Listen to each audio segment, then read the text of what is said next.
إلياس عبد الجلعو waxaan ahay agaasimaha guud wasaaradda waxbarashada haddana waxaan yahay xogayaha guddiga madaxweynaha aas-aasiga oo presidential working party on education reforms marka saad ogsoontiin waxaan imaaday maanta dadka reer wajeer aan u imaadnay ayakana ma aragtay khayr alaasi aad bay u imaadeen shirka marka waxaan u imaadnay un xog aruuris ummadda wajeer baan xog ka aruurinaynay oo ku xisaabsan habka ay ka rabaan ma aragtay waxbarashada waddanka jidka ay qaadi lahayd marka taasaan u imaadnay waxbarasho ilmaha kulle ka soo xaadiraan oona tayo leh oo lagu faa'iido oo meel laga gaaro marka sababta u imaadnay waxa way xog aruuris marka kadib xog la soo aruuray waddanka kulle ay isu geeynaynaa marka kadib report baa la qori doonaa reportka asaga madaxweynaha loo gudbinaa xogta aruurinaysiin maxay ku saabsan tahay xoggan aruurinayna waxay ku xisaabsan tahay madaxweynaha markuu guddiga aas-aasi shaqaas u dhiibay waxaa afka qalad lagu dhaha terms of reference marka terms of reference-ga marka la shaaci waxaa ka koow ah manhajkan cusub oo la soo saari oo la dhaha competence based curriculum maadaama hadda ilaa kalaaska lixaad oo ilaa grade 6 lagu implement gareynayo marka ummadda waxay sheegeen inay ma aragtay manhajka ay dhib ku qabaan oo kow ay ka mid tahay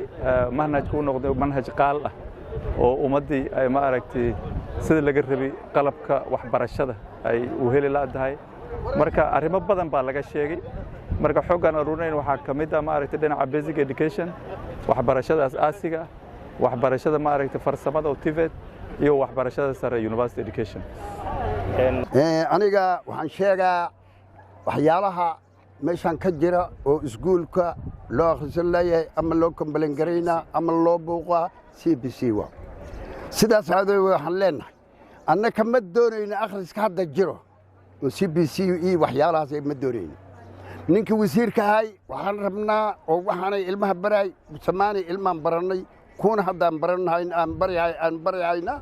wixii ayaga ay dadka barayeen iyo waxaan wax isleh ma waxaan wax meel lagu tagaa ma waxaan rabnaa report in laga dhigo dalka asaga la tuuro ayaan rabnaa sababtaan u diidnay ilmaha markay cid imaadaan waxa lagu soo dhigay annana Soomaali waa noo sheegi jireen laakiin hadda waxay sheegayaan bamar ayagoo waa tagayeen ambirada soo yara waa nimaanayaan waa sii socod waa makansala tarbaj waxaan aad iyo aad ugu hormaansanahay CBC karankan hadda la keenay saddex ajandaan aan u diidanahay ama afar ajandaan u diidanahay ajanda koobaad waaba qaaraamo socdo waalidka waxaa la leeyahay shaar sootal sarwaal sootar waa uniformka waa la aqaana koofi keen noocan kala keen digaag keen mayaay keen hidaay dhaqan keen waxaan keen waalidka waa konfiisa noqday waa wareere taas aawadeed karankan migi la keenay lalama tashan reer Kenya lalama tashan Wajeer County meel waxa la keenay amalayna maatona bilaa keenay mise trama keenay ma qaan meel la keenay dadka masaakiinta looguma batirigelin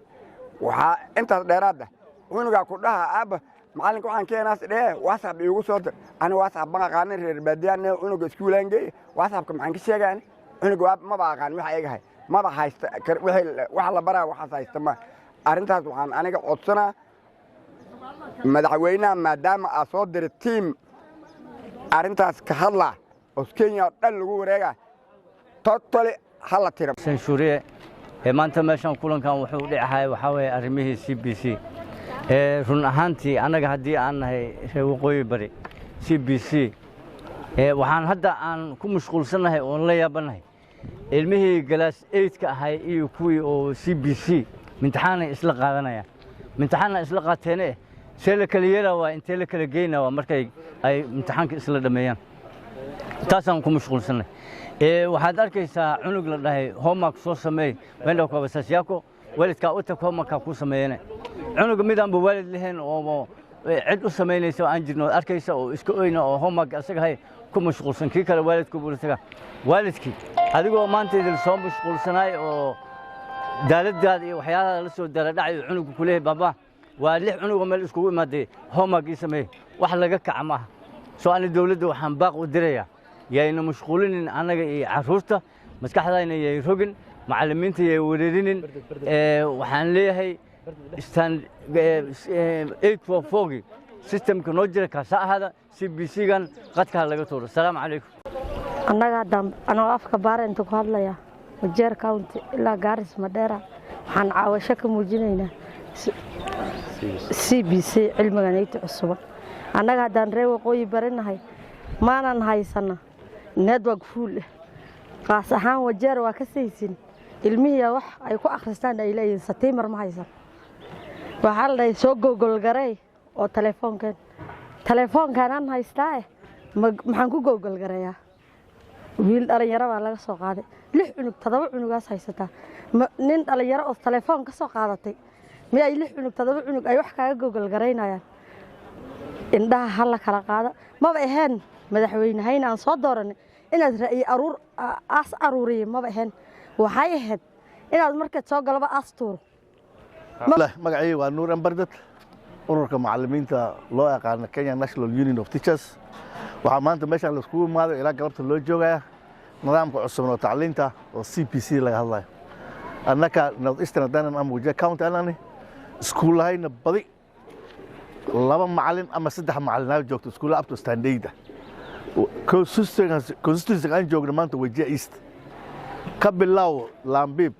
Bula Cilmi Shalati Riba arba qayraanso iskuulahana idil 2 macallin ay joogto CBC la sheegaya sheekay barnagu tahay maayeelay iskuulihii macallimiin ma joogan annaka waxaan weydiisan leeyahay differentiated curriculum kaba duwan nimanka waxay sheegayeen differentiated curriculum nidaamka CBC-da dawladda waxa kale handana codsan waa macallimiin ammaan daraadeeda loo baxay la dhulkan Wajeer County waxay qabtaa 6 constituency ay 30 ward 26 ward waxaa ku sheega macallimiinta dhulka ku dhalanin ayaa uu joogis fiican ku dhashan oo wax dhib ka jira male Wajeer West xuduud ma dhib ka jira Elas ma dhib ka jira Wajeer North ma dhib ka jira constituency ma ka jira Habaasooyin ma ka jira 3 ward oo xuduudka ah oo border ah 3daas kale macallimiinta idil in looga qaado arrin aad qalad weyn waay dawladdu waxa kale oo leenahay markasta review kuma hagaajisa waxa tacliinta idil Wajeer ay ka socon lahayd ama Kenya ay ka socon lahayd 2 arrimood waa abadkeed iska taagan free primary education iyo free secondary si loo keenay wili dawladdu wax review ay ku hagaajisay male